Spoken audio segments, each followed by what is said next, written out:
नमस्कार मित्रांनो, कसं आहे तर आपल्या शेताकडचा व्ह्यू सकाळीच म्हटलं दातं पाजत होतो. म्हटलं भक्कं दातं पाजून घ्यायचे. कॉलेजची वगैरे तयारी करून घेतली होती. कमी वेळ खूप झाला होता.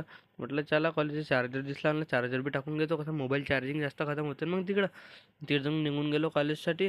तर आज तशी काही थंडी वाटत नव्हती. म्हणलं तरी बांधून घ्यावा दुपट्टा. नंतर येऊन गेलो चिंटूबाईच्या दुकानात. तर आपल्याला नवीन पक्षी पाहायला भेटला देवदास लेकाचा.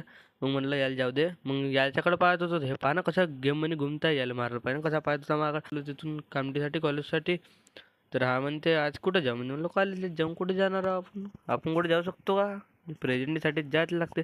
काकांनी तर पुरी गाडीत लावून दिली आडवी म्हणलं जाऊ दे कॉलेज म्हणजे आल्यावर ऋतिकच्या अड्या माँ, मुझे कुछ दिखाई नहीं दे रहा माँ। माँ, मुझे सब दिखाई दे रहा है। करणच्या आड्या तर ऐकतच नाही होत्या आणि त्याच्यामध्ये काष्टाची पहा ना. नाही का ते तिथे चकलाच करत होते काष्टाची ऐकत ना ते करण त्याच्यावर नाही काय मग. नाही का ते बाहेर तोंडात टाकत हवे म्हणलं करण गेलं लागून जाईल पण कुठं ऐकायला जात होता करण. मग या साईडला बघला तर हे पहा ना मंद बदक क्लिकाचे तिथे काय करतो ब्लॅकबोर्डवर खूप वेळपर्यंत असाच पाहत होता. मग गेलो याच्याजवळ म्हणलं काय करून राहिलं तुम्ही हे पाणी तर गेम खेळत होते म्हणलं वा रे पाहिलं का शायने एक एकटी खाताय खाबी नाही म्हणत वा हसते. मग करण कुठं ऐकायला जाते करणच्या अड्या खूपच सुलकत होत्या आज म्हणलं वा करण कर तू काही ना काही.